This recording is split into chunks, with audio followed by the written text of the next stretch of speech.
शरीर में 80% बीमारियों का कारण है उदर रोग। उदर रोग मुख्य कारण है। मैं अक्सर कहता रहता हूँ, पेट साफ रोग साफ। यदि पेट साफ रहे तो कोई रोग नहीं होगा। यदि कोई रोग हो गया है तो सबसे पहले पेट की ओर, उदर की ओर ध्यान देना होगा कि हमारी आंतें साफ हो रही नहीं साफ हो रही।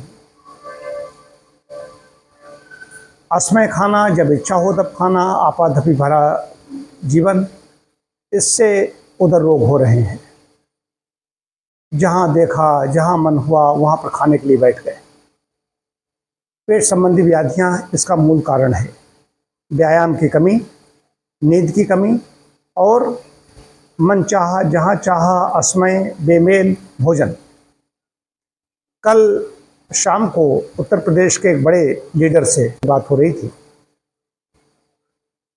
उन्होंने लखनऊ से मुझसे बात की इसी को लेकर के। एक बड़े इंस्टीट्यूट में गए और उसके बाद में भी बात हो रही कि हमसे बात की जाए।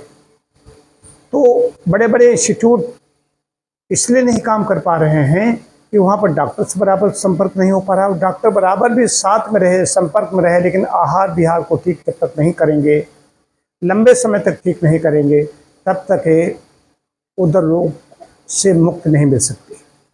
आहार विहार प्रारंभ से ही हमें ठीक रखना चाहिए, लेकिन हम ऐसे परिवेश में रह रहे हैं, समय असमय, देर रात में शादी, वैवाहिक ऐसे कार्यक्रम, मांगलिक कार्यक्रम, इनमें सब में कहीं पर भी जाते हैं तो व्यक्ति लोकरीत है, समाज में रहता है, किसी का आग्रह होता है वहाँ पर खाता, जो भी कुछ होगा वो ग्रहण करेगा।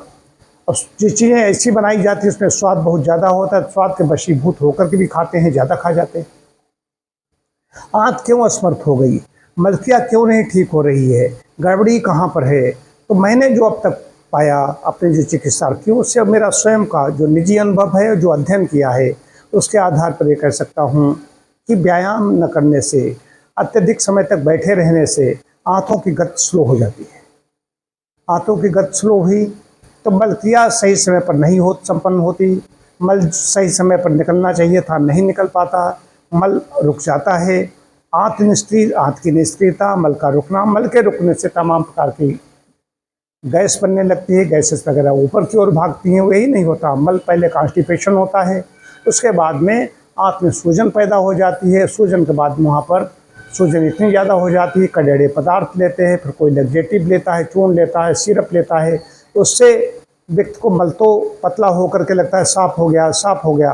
कल भी परसों मेरे पास से केस आया, वो लगातार ये खाता रहा, चूर्ण भी, कोई लग्जेटिव सिरप, पाउडर, ये भी नहीं काम कर रहे थे, तो हमारे पास आया। आंत बिल्कुल प्लास्टिक की पाइप बन गई, आंत मल को बाहर निकालने में असमर्थ हो गई, आंतों में जो गति होती रहती पेरिस्टाल्टिस से सो भी नहीं हो रही, क्या किया जाए? तो रोग के लिए चक्रव्यूह रचना होता है, कोई भी रोग हो। देखिए, उदर रोग मुख्य है, ऐसी कोई समस्या नहीं फिर उससे आए ना, तो इसको होने न दें। अगर हो गया है तो तत्काल अपने आहार में परिवर्तन करें, व्यायाम ठीक तरीके से करें।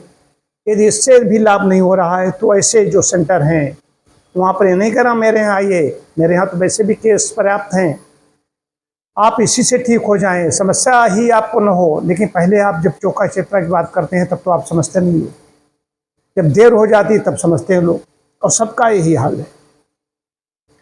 तो आहार व्यायाम अपना नियमित करना है, नींद सही लेना है, और उसके बाद में तब भी फायदा नहीं हो रहा है तो ऐसे प्राथमिक चिकित्सालय हैं वहाँ पर जाएं, वहाँ डॉक्टर से संपर्क करें। आपकी क्या डाइट होगी तो डाइट चार्ट पर आके देखा, और संशोधन इसमें करेगा, संशोधन इसमें कारगर होगा। जो अंदर है संचित उसको बाहर निकालना, नया बने ना, ऐसी व्यवस्था करना, और साथ साथ में आंत को सक्रिय करना जिससे आंत मल को बाहर निकाल सके। इतनी सी बात है।